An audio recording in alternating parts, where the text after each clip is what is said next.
পিএইচপির array ফাংশনের এই অধ্যায় আমি মোহাম্মদ আবিদ এখন আপনাদের সাথে অ্যারে মাল্টি শর্ট ফাংশনটি নিয়ে আলোচনা করব। আমরা অ্যারে মাল্টি শর্ট ফাংশনের মাধ্যমে একাধিক অ্যারেকে একই সাথে শর্টিং করিতে পারি, অর্থাৎ একাধিক অ্যারের ভিতর যে ভ্যালুগুলো রয়েছে তাহাকে সাজাতে পারি। আমরা এখন অ্যারে মাল্টি শর্ট ফাংশনটির ভিতর একই সাথে একাধিক অ্যারের নাম রাখিব।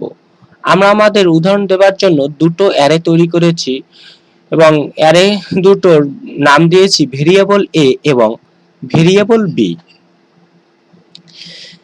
এবং ভেরিয়েবল এ এবং ভেরিয়েবল বি এ দুটো অ্যারের নাম যদি আমরা আমাদের অ্যারে মাল্টিশর্ট ফাংশনটির ভিতরে রাখি, অর্থাৎ অ্যারে মাল্টিশর্ট ফাংশনটির যে রাউন্ডেড ব্র্যাকেটটি রয়েছে ইহার ভিতর আমরা যদি রাখি তাহলে আমরা কি দেখিতে পারিব, অর্থাৎ আমরা আমাদের পূর্ববর্তী যে অ্যারে টিউটোরিয়ালগুলো রয়েছে সেখানে আমরা যে অ্যারে ফাংশনগুলো নিয়ে আলোচনা করেছি সেই ফাংশনগুলোতে আমরা সাধারণত অ্যারে ফাংশনটি ব্যবহার করে নতুন অ্যারে তৈরি করেছি এবং সেই অ্যারেটির আমরা একটি নাম দিয়েছি। কিন্তু আমরা অ্যারে মাল্টিশর্ট ফাংশনের মাধ্যমে নতুন কোনো অ্যারে তৈরি করব না, বরং আমরা আমাদের পূর্ববর্তীতে তৈরি করা অ্যারেগুলোর ভ্যালুগুলোকে আমরা নতুনভাবে সাজাবো। অর্থাৎ আমাদের অ্যারে অনের ভিতর অ্যারে এর ভিতর অর্থাৎ ভেরিয়েবল এর ভিতর আমরা যে অ্যারেটি রেখেছি প্রথম অ্যারেটির ভিতর তার ভিতর 4টি উপাদান রয়েছে এবং ভেরিয়েবল বির ভিতর আমরা যে অ্যারেটি রেখেছি তার ভিতরও 4টি উপাদান রয়েছে। এখন প্রথম অ্যারেটির ভিতর আমরা যে 4টি উপাদান পেয়েছি আমরা অ্যারে মাল্টিশর্ট ফাংশনটির মাধ্যমে তাহাকে সাজালে আমাদের সবচেয়ে ছোট সংখ্যাটি 0 তা প্রথমে আসবে, তারপরে 10 আসবে, তারপরে 50 আসবে এবং তারপরে 100 আসবে। আমরা যদি ইহার প্রিভিউ ব্রাউজারে দেখি তাহলে আমরা কি দেখিতে পারিব, এই মাল্টিশর্ট ফাংশনের মাধ্যমে যদি ইহার প্রিভিউ ব্রাউজারে দেখি তাহলে আমরা প্রথমে 0 পাবো এবং তারপরে আমরা 10 পাবো এবং তারপরে আমরা 50 পাবো এবং তারপরে আমরা 100 পাবো। এখন আমরা যদি একটু লক্ষ্য করি যে আমাদের ভেরিয়েবল এর ভিতর 0 কয় নাম্বার পজিশনে ছিল, অর্থাৎ 0 ছিল গিয়ে আমরা যদি একটু লক্ষ্য করি তাহলে আমরা দেখিতে পারিব যে আমাদের 10 ভ্যালুটি কি হলো 0 এবং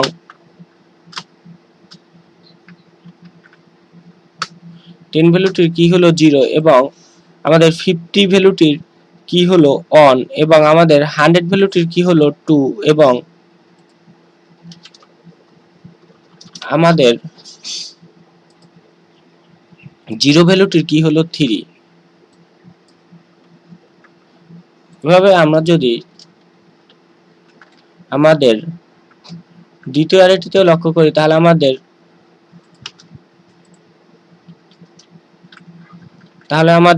দ্বিতীয় অ্যারের ভিতর 1 ভ্যালুটির কি হলো 0 এবং 3 ভ্যালুটির কি হলো 1 এবং 2 ভ্যালুটির কি হলো 2 এবং 4 ভ্যালুটির কি হলো 3। এখন আমরা যদি দেখি যে আমাদের 0 এখানে প্রথম স্থানে এসেছে, আমরা যে দ্বিতীয় নম্বরে যে অ্যারেটি রেখেছি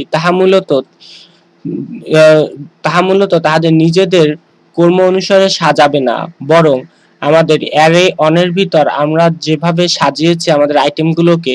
অ্যারে টুর ভিতর অ্যারে অন অনুসারে আইটেমগুলো সেজে থাকবে। অর্থাৎ আমরা অ্যারে মাল্টিশর্ট ফাংশনটির মাধ্যমে ভেরিয়েবল বি কে আমরা যেভাবে সাজাবো তা হলো যে আমাদের ভেরিয়েবল এর ভিতর যে 0 ছিল তাহার কি ছিল 3 এবং আমাদের এখানে আমাদের অ্যারে ভেরিয়েবল বির ভিতর 3 নাম্বার পজিশনে রয়েছে 4, সুতরাং আমরা সর্বপ্রথম 4 পাবো এবং তারপরে আমরা যদি লক্ষ্য করি যে আমাদের ভেরিয়েবল এর যে মাল্টি শর্ট ফাংশনটির মাধ্যমে আমরা দ্বিতীয় পজিশনে পাবো 10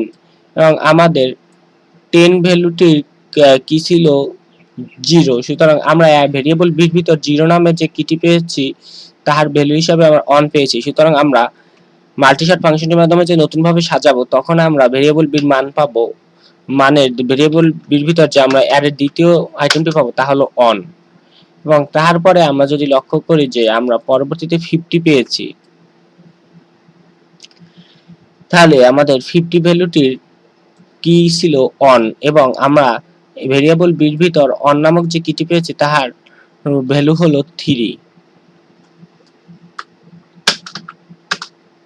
এবং আমরা সর্বশেষ যে 100 পেয়েছি তাহার কি হলো 2 এবং আমরা এখানে 2 নামক যে ভ্যালুটি পেয়েছি তার কি হিসাবে আমরা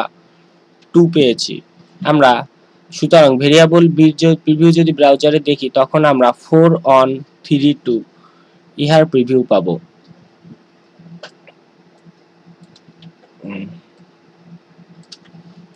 অর্থাৎ